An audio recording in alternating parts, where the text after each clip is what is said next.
जय गुरुदेव। ओम गुरुर्ब्रह्मा गुरुर्विष्णु गुरुदेव महेश्वरा गुरुर साक्षात परब्रह्म तस्मै श्री गुरुवे नमः। मेरे सभी परम आत्मी गुरु भाई बहनों, मेरे प्रति आस्था श्रद्धा विश्वास समर्पण रहकर साधनारत शिष्यों एवं अध्यात्म के प्रति सनातन धर्म के प्रति आस्था श्रद्धा विश्वास रखने वाले सभी सनातन धर्म प्रेमियों को यथाउचित प्रणाम, शुभाशीष, आशीर्वाद। मैं आज विशेष प्रकरण के लिए प्रवृत्त हुआ हूँ। वह यह है कि मेरे पास बहुत से साधकों के प्रश्न आ रहे हैं कि गुरु प्रत्यक्ष सिद्धि साधना के संबंध में, कि मुझे गुरु प्रत्यक्ष सिद्धि साधना संपन्न करनी है।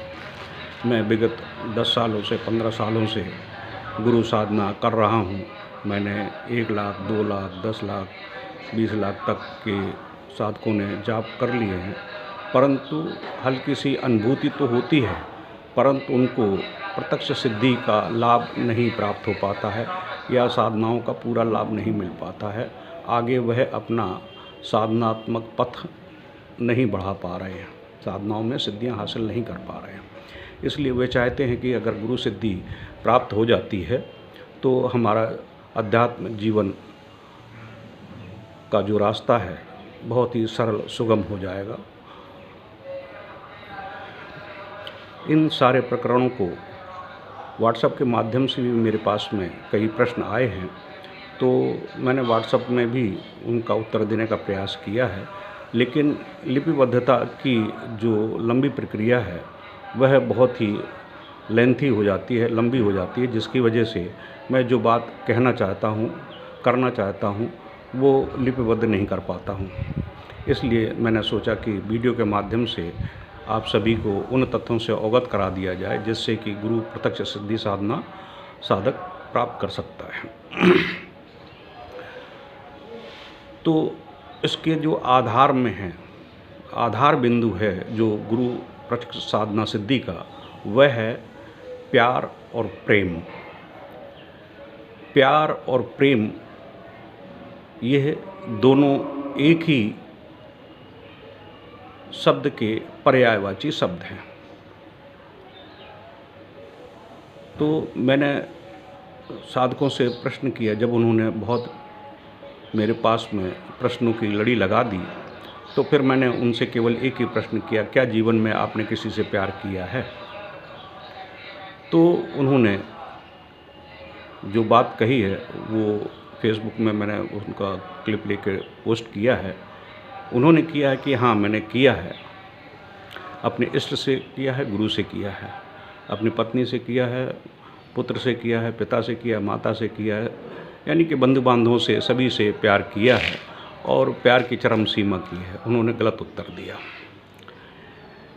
प्यार एक ऐसी अमूल्य वस्तु है, अमूल्य चीज़ है, अमूल्य चिंतन है, अमूल्य व्यवस्था है, जिसमें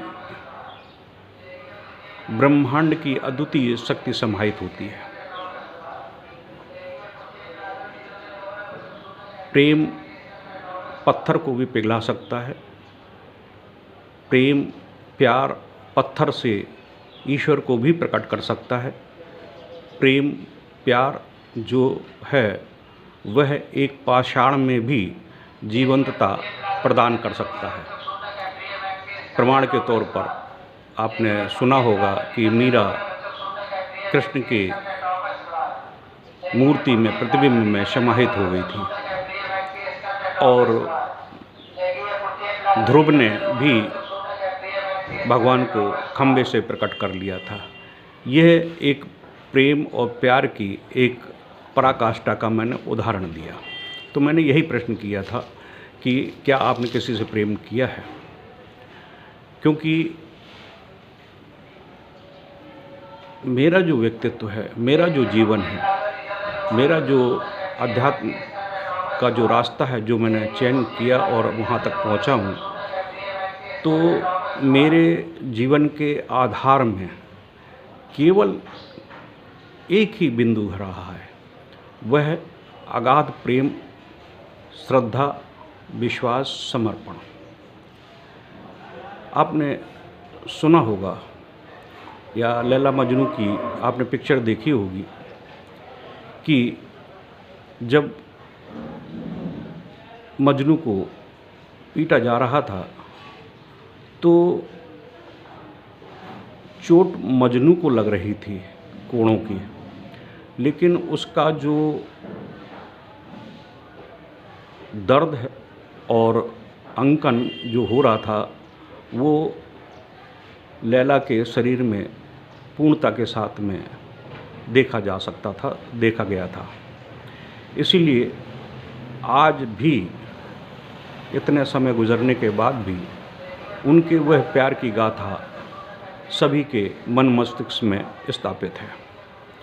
मीरा थी, मीरा ने प्यार किया, आज भी उनके प्यार की गाथा अजर अमर है। हीर रांझा ने प्यार किया, उनकी भी प्रेम गाथा अजर अमर है। जिन साधकों ने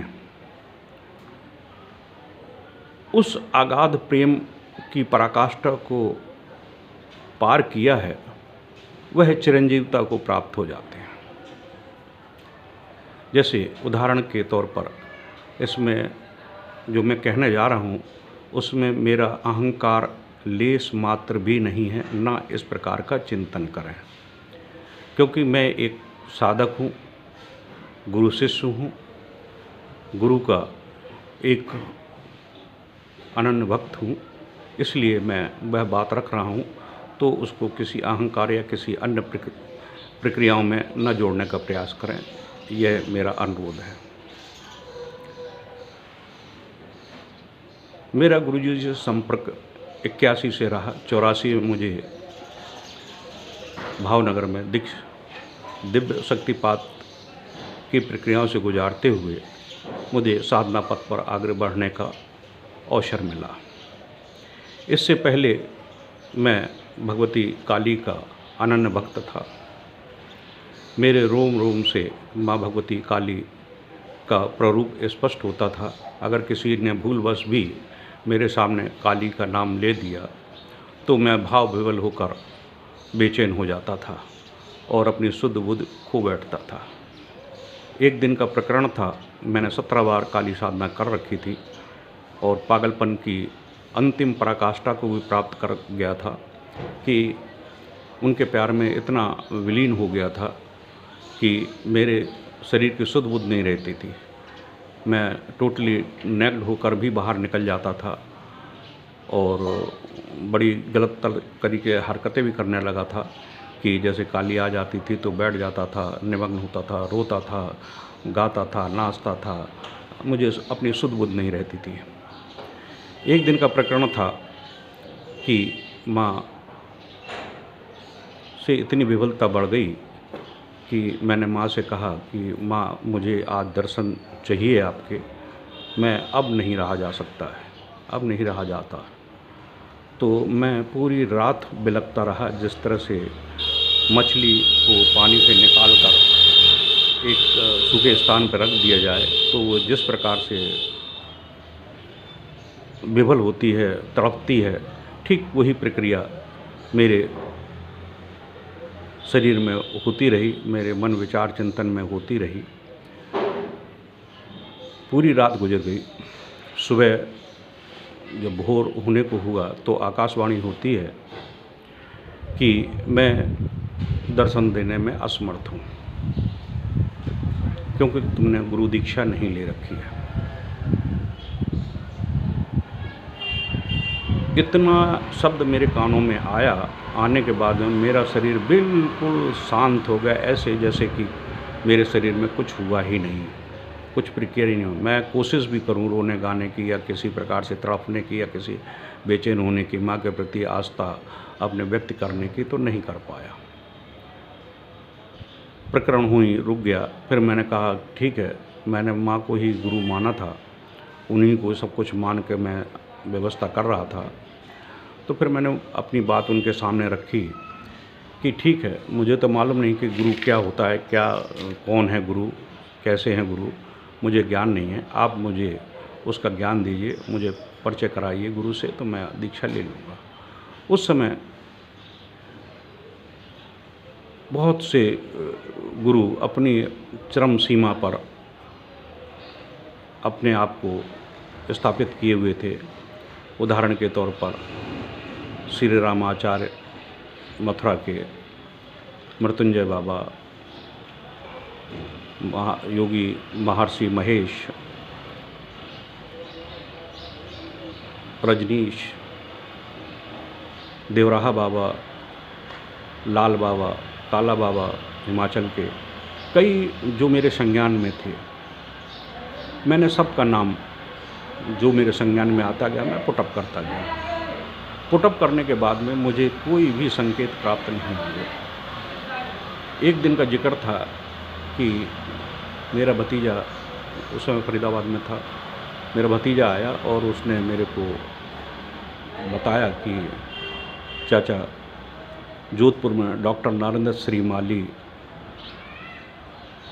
हैं, वो ज्योतिष का कार्य करते हैं, और तो उनका नाम सुनते ही मेरे शरीर में इस प्रकार से प्रक्रिया हुई जैसे कि एक बरसात की फुहार आती है और फुहार आते ही शरीर में एक झुरझुरी सी हो जाती है। वही झुरझुरी मेरे शरीर में केवल नाम लेने मात्र से हुई। इसके बाद में मैंने माँ के सामने बात रखी। बात रखने के बाद मैंने कहा मुझे तो पता नहीं कहाँ है, जहाँ हूँ मुझे ले जाइए। मेरा शरीर टोटली हिप्नोटाइज हो गया। हिप्नोटाइज होने के बाद में कब मैं ट्रेन में बैठा, कब जोधपुर गया, कब मैं वहाँ से जोधपुर में उतर के और गुरु आश्रम तक गया, मुझे कुछ पता नहीं। उस समय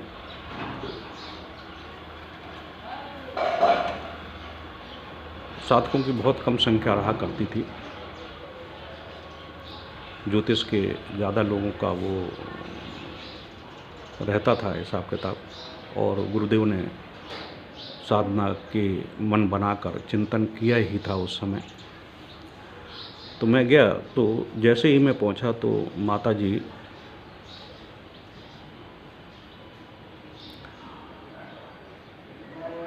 निकल के आई, तो मुझे उनको काली स्वरूप दिखाई दिया, जैसे कि माँ काली के रूप में मेरे सामने खड़ी हो गई। और मैंने पलक झपक बंद करके खोला तो माता जी सामने खड़ी थी, धोती पहने हुए। तो अलग वो रूप दिखाई दिया, लेकिन मुझे झलक ऐसी लगी। फिर कहा ठीक है बेटा, गुरुजी से मिलना है ना? मैंने कहा हाँ माता जी। तो कहने ठीक है बैठो, मैं भेजती हूँ। मैं जहाँ गुरुदेव मिलते थे सबसे, वहाँ पर मैं बैठ गया। तो थोड़ी देर बाद में गुरुदेव आते हैं। जैसे ही दरवाज़ा खोला, सफ़ेद धोती कुर्ता पहने हुए, और देखते ही मुझे ऐसा लगा कि मैं इनको तो बहुत अच्छी तरह से जानता हूँ। तो उन्होंने कुछ नहीं कहा, मेरी तरफ देखे, मुस्कुराए, और उनकी मुस्कुराहट इतनी, आप तो सभी जानते हैं, उनकी मुस्कुराहट में वो मुस्कुराहट थी कि जो शब्दों से बयान नहीं की जा सकती है। आए मेरे पास, नज़दीक खड़े होके मैंने उनके चरण उठने का प्रयास किया, तो उन्होंने हाथ से इशारा कर दिया नहीं बैठे रहो। तो मैंने उनके चरण को जैसे ही स्पर्श किया और उन्होंने अपना दाहिना हाथ मेरे सर पर रखा। सर पर रखते ही मेरे आँखों से आंसू की धार बहने लगी। शरीर रोमांचित हो गया। रोमांचित इतना हो गया कि मेरे शरीर के चारों ओर ऐसा दूधिया प्रकाश फैल गया जो कि शब्दों से उसे व्याख्यात नहीं किया जा सकता है। इतना दूधिया प्रकाश कि मैं अपने आप में ही विलीन हो गया उस प्रकाश में, और गुरुदेव भी विलीन हो गए। अब ये क्षण कितने समय तक रहा ये मुझे इसका बोध नहीं, लेकिन जब मेरी नेत्र खुले, मुझे चेतना आई, दोबारा गुरुदेव ने सर पे हाथ रखा तो ऐसा लगा, देखा तो गुरुदेव के जो पैर थे अंगूठों के पास में, वह मेरे नेत्रों से पूरा भीगे हुए थे। फिर गुरुदेव ने मेरे पीठ पे एक हाथ मारा, कहने लगा ठीक है बेटा जाओ। मैं बिल्कुल जो हिप्नोटाइज था, वो मेरे हिप्नोटाइज की जो प्रक्रिया थी वो सब खत्म हो गई। मैं चैतन्य हुआ। चैतन्य होने के बाद में वहाँ पूछा कि भाई कहाँ हो, कैसे हो। तो ये बड़ा प्रकरण है, उन्होंने बताया कि ये जोधपुर है। फिर क्या, मैंने कहा कि ये स्टेशन कितनी दूर है और ऐसा ऐसा सब बात की। तो उन्होंने कहा तुम यहाँ कैसे आए हो, क्या है, वो एक लंबा प्रकरण है। तो जैसे फिर पूछ के ताजते मैं फिर स्टेशन गया। स्टेशन जाके मैंने गाड़ी पकड़ी, जेब में कुछ पैसा था ही नहीं, कुछ भी, ऐसे ही बैठ गया था। जैसे कपड़े पहने हुए थे, एक ही जोड़ी कपड़े थे। तो वहाँ पर मुझे एक व्यक्ति मिला, वो कहने लगा तुम्हें दिल्ली जाना है ना। मैंने कहा हाँ दिल्ली जाना है। तो कहने लगा ठीक, ऊपर वाली बर्थ डली हुई है, ऊपर आप लेट जाओ जाके। मैं अपन लेट गया। लेट के गुरुदेव का चिंतन करते हुए, मनन करते हुए पूरी रात गुजर गई। सवेरे आके अपन दिल्ली उतरे, दिल्ली से फरीदाबाद आ गए। अब उसके बाद में मेरी एक प्रेम की प्रक्रिया जो थी वो प्रारंभ हो गई। पहली दृष्टि में ही एक अगाध प्रेम हो गया गुरुदेव से। तो उस समय गुरुदेव ने पत्रिका प्रारंभ ही की थी। तो एक गुरु भाई ने मुझे पत्रिका दे दी थी और इनकी मेरे पास में किताबें थी पहले से, ज्योतिष संबंधी काफ़ी किताबें थी और भी किताबें थीं, क्योंकि तंत्र में रुचि रखते थे तो ले लेते थे। तो राधा कृष्ण श्रीमाली जी की और उनकी किताबें मेरे पास में थीं, तो पढ़ते थे। अब वो सब जो प्रक्रिया थी वो प्यार में परिवर्तित हो गई।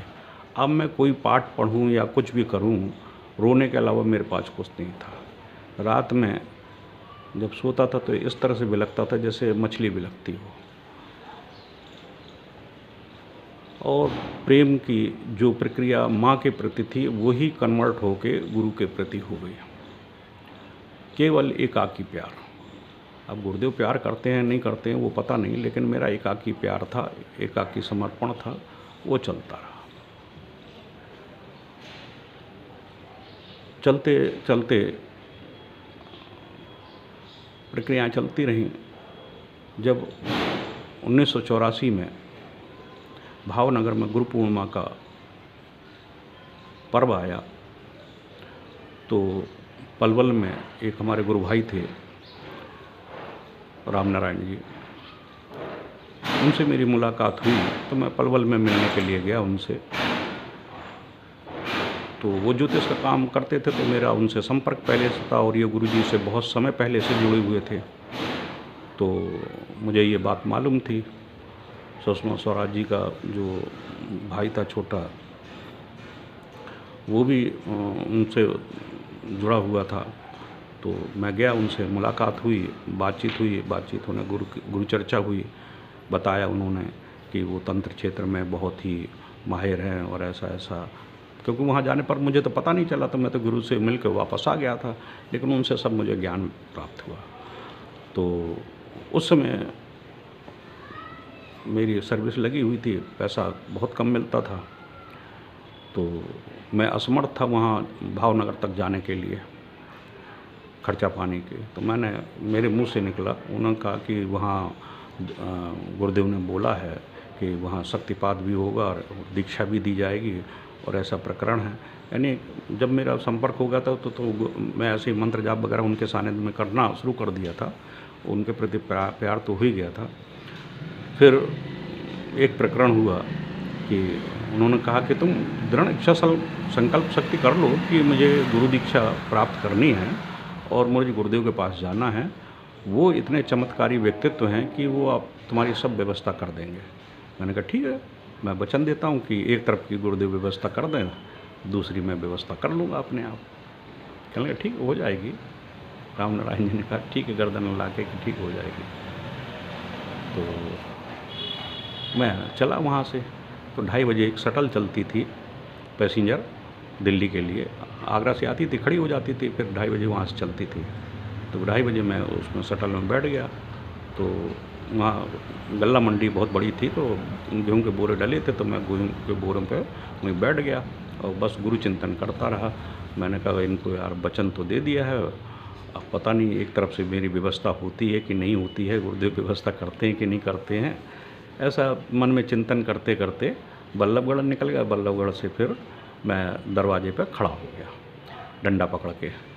तो बल्लभगढ़ से ट्रेन चली और जैसे ही न्यू टाउन आने को हुआ स्टेशन, उससे पहले ही गाड़ी 50-60 की स्पीड में होगी। तो मैं क्या देखता हूँ, लाइन के किनारे एक नोटों की गड्डी बिल्कुल नई सी लहरा रही है। गाड़ी चल रही है तो उसमें हवा से लहरा रही है।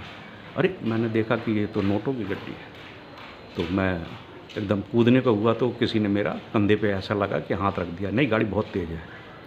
तो मैंने पीछे मुड़ के देखा तो कुछ नहीं।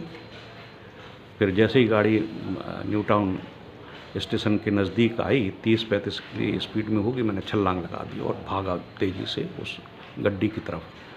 तो देखा बिल्कुल जैसे प्रेस से निकल के कोई गड्डी आई है नोटों की, 1 रुपए की, 1 से 100 तक की। मैंने फटाक से उठाई, गुरुदेव का चिंतन करते हुए जेब में डाल दिया, गुरुदेव को धन्यवाद दिया कि प्रभु तुमने अपना तो काम कर दिया, एक तरफ की व्यवस्था कर दी है, आगे मैं देखता हूँ। अब वो प्रकरण हुआ, मैं व्यवस्था बनाई, चला गया। फिर लंबी कहानी है कि वहाँ गया तो दिव्य शक्तिपात हुआ। दिव्य शक्तिपात ऐसा हुआ कि मेरी बॉडी इतनी हीटअप थी कि मेरे कई जन्मांतर के, कम से कम नहीं तो 10 जन्मांतर की जो प्रक्रियाएं थी सब स्पष्ट हो गई। कौन क्या थे, गुरुदेव क्या थे, सारी चीज़ स्पष्ट हो गई। स्पष्ट होने के बाद में मेरे शरीर में इतना हीटअप था कि जो ताराशंकर पाठक एक पूना का गुरु भाई था और ये थे, तो मेरे शरीर को अगर स्पर्श करते थे तो उनके हाथों फफोले पड़ जाते थे। मेरी बॉडी इतनी हीटअप थी, यानी मेरे शरीर को कोई छू नहीं पाता था, इतना हीटअप था। क्योंकि गुरुदेव ने जो शक्तिपात किए थे तो उनके जब हाथ में लेकर यूँ मारते थे तो जिस तरह से बिजली कड़कती है, इस प्रकार से बिजली कड़कती थी और हम साधकों के शरीर में प्रवेश कर जाती थी। तो हम वहाँ पर आधे से ज़्यादा साधक और साधिकाएँ टोटली नेक्ड हो गए थे, शरीर में कोई कपड़ा नहीं था। ये जिन लोगों ने भावनगर में दिव्य शक्तिपात का अनुभव लिया है, देखा है, वो इसके साक्षी हैं, प्रमाण के साक्षी हैं। उसकी वीडियो भी बनी हुई है। फिर उसके बाद में जब हम आए तो हमें पंडित जी 3 दिन तक हमारी समाधि वहीं लगी रही। तो वहाँ से उठा के लाए और हमें ट्रेन के नीचे जो सेकंड क्लास में नीचे सीट होती है, सीट में डाल दिया था और डाल के लेके आ गए थे। तो मेरी यहाँ पर करीब नहीं तो 5-6 दिन तक समाधि यूँ ही लगी रही। हमें उठा के घर पर ऐसे ही ला के डाल दिया था, फिर वो पलवल चले गए थे। तो प्रक्रिया चलती। उसके बाद मेरी अध्यात्म की जो गति है बहुत तेज़ी से बढ़ना शुरू हो गई। गुरु के प्रति अगाध प्रेम जो था वो और भी पल्लवित हो गया और रोम रोम में गुरु समाहित हो गए। उसका परिणाम ये हुआ कि 84 की बात थी, 85 के आते आते 86 तक लोग भ्रमित होना शुरू हो गए। जो साधना शिविर में जो मेरा पहनने का ढंग, धोती का, चलने का ढंग, बोलने का ढंग, विचार करने का ढंग, जो भी प्रक्रियाएं थीं वो मेरी सारी परिवर्तित हो गई। कई तो साधक भ्रमित हो जाते थे जब मैं बात करता था, तो वो ये कहते थे कि यादव जी तुम बोल रहे हो तो मुझे ऐसा लग रहा है जब गुरु जी बोल रहे हो, तुम्हारी भाषा में, तुम्हारे उसमें, तुम्हारे हाव भाव में, चिंतन में ऐसा लगता था जैसे गुरु हूँ। तो मेरा उठने का तरीका, बैठने का तरीका, मेरे शरीर की सारी प्रक्रियाएं बिल्कुल गुरु में हो गई थी। गुरु को पूर्णतः अंगीभूत कर लिया था मैंने। और अंगीभूत करने का परिणाम हुआ कि जब मैं एक महाविद्या करता था तो दूसरी महाविद्या अपने आप में पूर्व जन्म की हुई थी, अपने आप प्रत्यक्ष होकर उसका प्रमाण देती थी। जैसे उदाहरण के तौर पर मैं जब तारा साधना कर रहा था तो मैं ऑफिस में बैठा हुआ था, तो एक योगिनी या अक्षणी या कोई भी आई, कह लगा तुम तारा साधना क्यों कर रहे हो, मैं तुम्हें सब कुछ देने में सक्षम हूँ, मैं तुम्हें सब कुछ दूंगी। तो मैंने कहा तुम कौन हो, मैं उसकी तरफ ध्यान नहीं दिया। कहने लगा, मैं अपना परिचय दिया उसने कि मैं ये हूँ और मैं सब कुछ दे सकती हूँ, जो तारा देंगी वो मैं सब कुछ दे सकती हूँ, मैं सक्षम हूँ। मैंने कहा नहीं, आप ठीक है, आपने परिचय दिया, आपके लिए बहुत बहुत धन्यवाद। और यदि आप करना चाहते हैं ठीक है, मंत्र बता दीजिए, मैं तो तारा साधना में निमग्न हूँ, अपने मुझे तारा से मतलब है, आपसे मतलब नहीं है। वो मुझे मंत्र बता के गई तो मैंने डस्टबिन से कागज़ उठाया। आज भी मेरे पास सुरक्षित है वो डस्टबिन का कागज़। करीब 40 साल हो गए, करीब तो 36 साल करीब हो गए, तो अभी भी सुरक्षित रखा हुआ है मेरे पास में। तो मैंने फिर वो मंत्र गुरु जी को बताया, प्रकरण बताया, पूरा बताया। तो गुरुदेव ने कहा कि बेटा ऐसा ही होता है कि अगर आपको जैसे उदाहरण के तौर पर प्रधानमंत्री से मिलना जाना है तो प्रधानमंत्री से नीचे जो मंत्री होता है वो बोल देता है कि मैं सब कुछ काम कर दूंगा, आप क्यों प्रधानमंत्री से मिलने जा रहे हैं।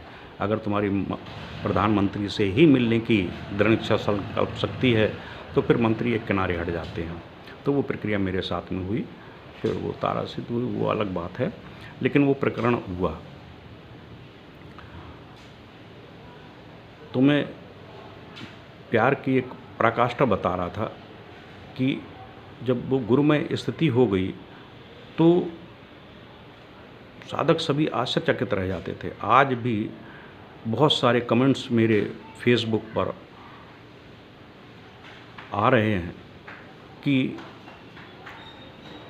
गुरु जैसा बनने की हर कोई चेष्टा कर रहा है। मुझे बहुत अच्छा लगा कि गुरु से जो प्यार करेगा तो गुरु जैसा ही हो जाएगा। अगर तुम्हें ऐसा लग रहा है कि स्वामी ईश्वरानंद गुरु रूप में दिखाई दे रहे हैं, गुरु जैसे दिखाई दे रहे हैं, गुरु जैसे बोलते हैं, गुरु जैसे चिंतन करते हैं, गुरु जैसी उनकी भाषा है, गुरु जैसी उनकी भाषा शैली है, तो उसमें मेरा क्या जा रहा है। मेरे अंदर तो गुरु रोम रोम में समाहित हैं। तो अगर आपको लग रहा है तो ठीक है भाई, मुझे तो पता नहीं कि मैंने तो प्यार किया है, तो प्यार का तो कोई लेखन या प्रत्यक्षीकरण या कोई प्रमाण होता नहीं है। प्यार तो दिल में बसता है, आँखों में बसता है। मेरे आँखों में जो गुरुदेव के प्रति प्रेम है उसका तो मैं वर्णन ही नहीं कर सकता हूँ, क्योंकि मैं अगर ज़्यादा बात करूँगा तो भावुकता में चला जाऊँगा। इसलिए मैं अपने दूसरे पहलू पे आता हूँ। जब साधक ने कहा तो मैंने उसके सामने ये बात रखी कि क्या आपने प्रेम किया है किसी से, तो उन्होंने कहा कि हाँ किया है। तो उन्होंने सबका नाम लिया। तो मैंने उनको लिखा भी है और फेसबुक में डाला है कि प्रेम करने के लिए इस मानव प्राणी के शरीर में केवल एक ही दिल है, एक ही दिल की एक कोठरी है जहाँ पर किसी एक व्यक्ति को आप आराम से बिठा सकते हैं। उसे जितना प्रेम देना चाहें, जितना उससे प्यार करना चाहें, जितना व्यवस्था करना चाहें, आप सब कर सकते हैं। लेकिन क्या है, हम क्षण क्षण में धीरे धीरे कम कम प्यार सबको बांटते रहते हैं। सबको उस छोटी सी कोठरी में सबको बिठाने का प्रयास करते हैं। उसमें माँ भी बैठी है, पिता भी बैठा है, भाई बनता है, बहन भी बैठी है, बंधु बांधव बैठे हैं, अन्य कोई भी बैठे हुए हैं। सभी उसी कोठरी में आपने प्यार के रूप में उसको जमा के बैठा दिया कि आप सब लोग बैठिए, हम सब आपसे प्यार करते हैं और मैं भी आपसे प्यार करता हूँ। अब क्या है कि जरा सी तो कोठरी है, वहाँ तमाम लोग आके बैठ गए। अब तमाम लोग आके बैठ गए, उनके विचार मिलते नहीं हैं, आपस में नहीं मिलते हैं तो विध्वंसता फैलती तो आपके मन मस्तिष्क विचार चिंतन आस्था श्रद्धा विश्वास सब विखंडित हो जाता है, सब चूर चूर हो जाता है। नतीजन ये होता है कि आप बिल्कुल यानी कि डिस्टर्ब पोजीशन में पहुंच जाते हैं। अब डिस्टर्ब पोजीशन पर पहुंच जाने के बाद आप साधना करना चाहते हैं तो आप अंदाज़ लगा सकते हैं कि डिस्टर्ब पोजीशन में आपको साधना कहाँ से सिद्ध होगी, क्योंकि आपको प्यार करने के लिए और उस इष्ट को या उस गुरु को अपने हृदय में स्थापित करने के लिए आपके पास जगह तो है नहीं।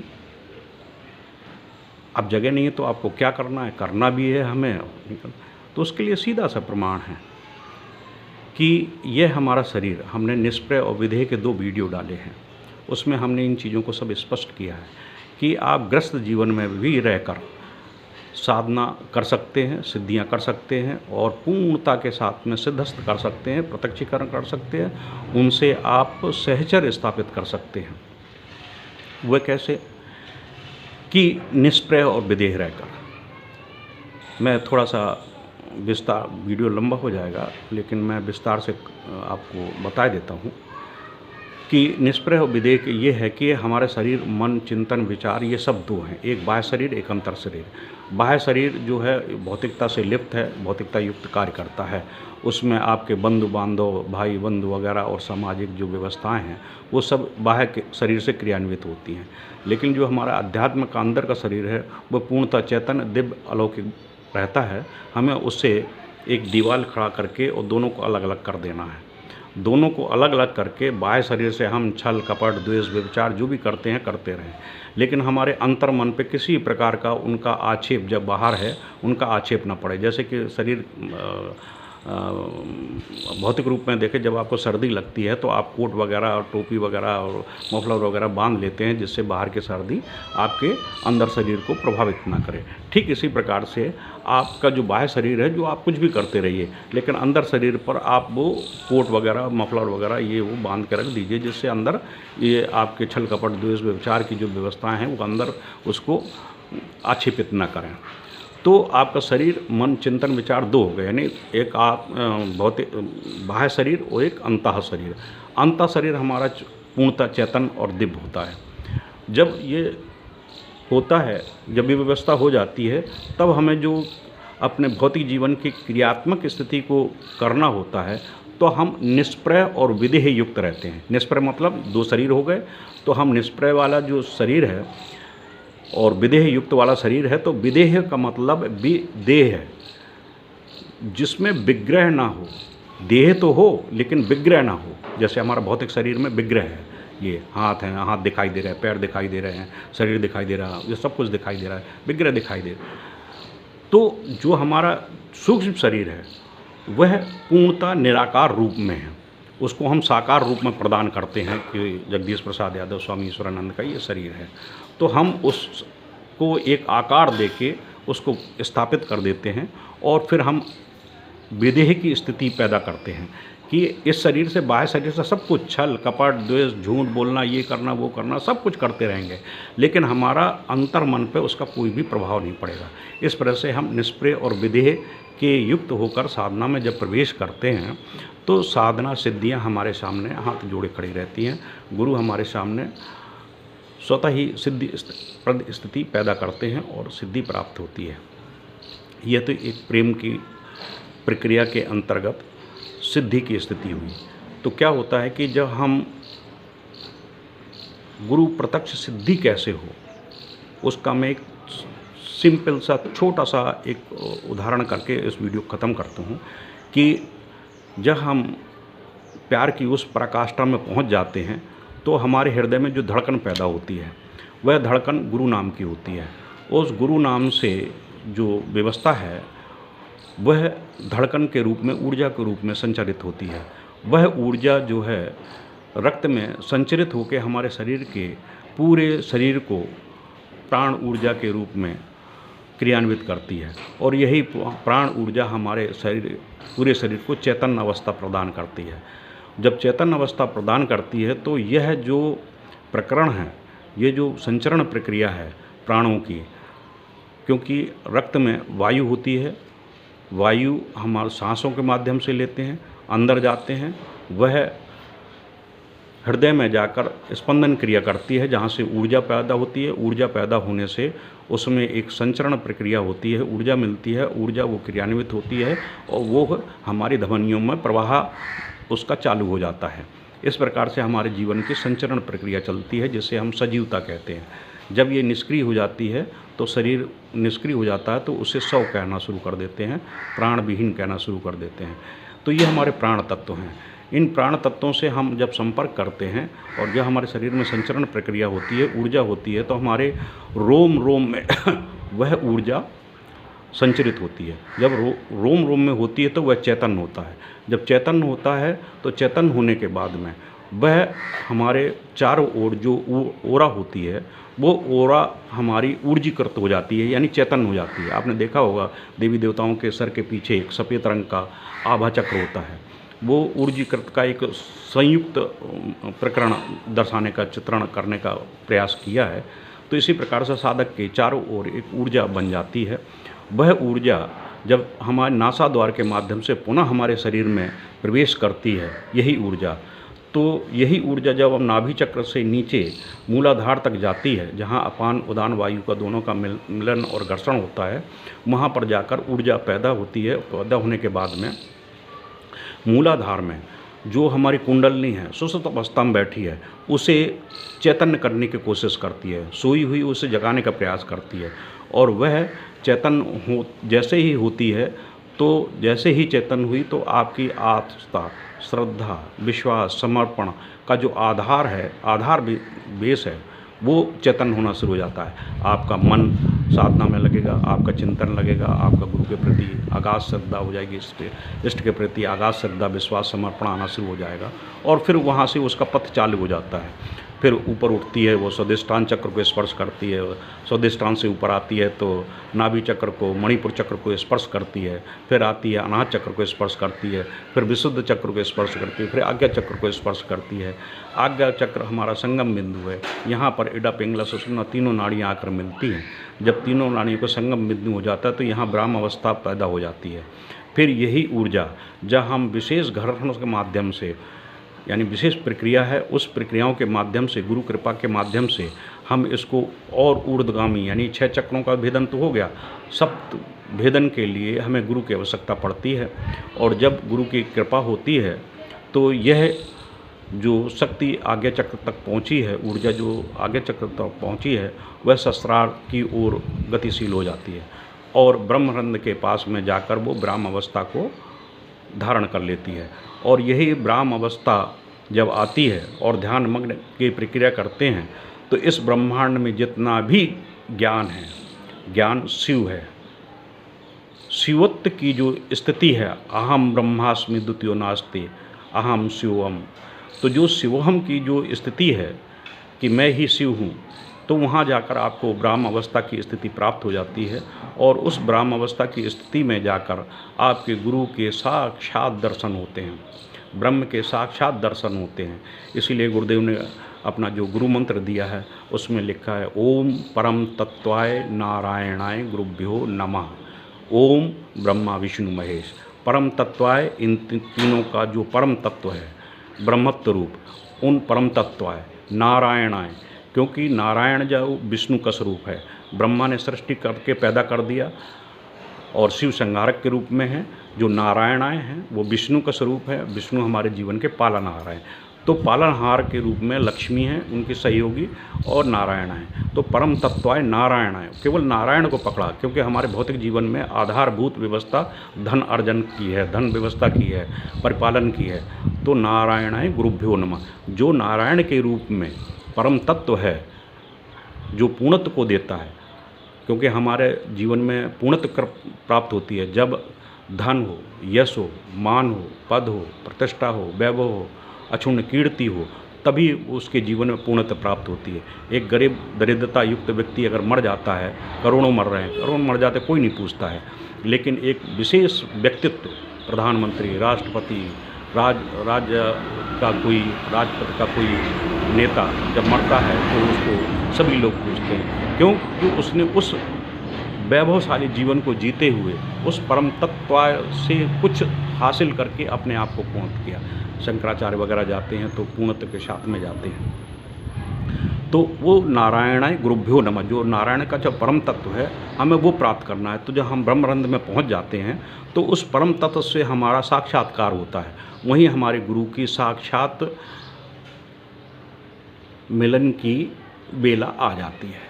और यह मिलन की बेला ही परमा आनंद के रूप में संचरित हो जाती है और वह साधक पूर्ण निमग्न होकर, पूर्ण गुरुमय होकर, पूर्ण सिद्धिदायक होकर गुरु सिद्धि का प्रत्यक्ष रूप से प्रत्यक्षीकरण करते हुए ब्रह्मत्व में लीन होने की प्रक्रिया में संलग्न हो जाता है। ये सारी प्रक्रियाओं को मैंने अपने गुरु यंत्र में स्थापित किया है और इसकी जो क्रियान्वित पद्धति है वो मैं व्यक्तिगत रूप से उन साधकों को प्रदान करता हूं जिनके पास में यह गुरु यंत्र जाता है। तो गुरु यंत्र, सिद्धि और श्री यंत्र जिन साधकों के पास में है वह गुरु प्रत्यक्ष सिद्धि साधना करने में सक्षम हो जाएंगे, मेरा आशीर्वाद है और शुभाशीष है। आप गुरु सिद्धि यंत्र लेकर और मेरे से जो मार्गदर्शन है वह लेकर आप अपने जीवन की पूर्णत्व को प्राप्त कर सकते हैं, सभी साधना सिद्धियों को प्राप्त कर सकते हैं। जय गुरुदेव।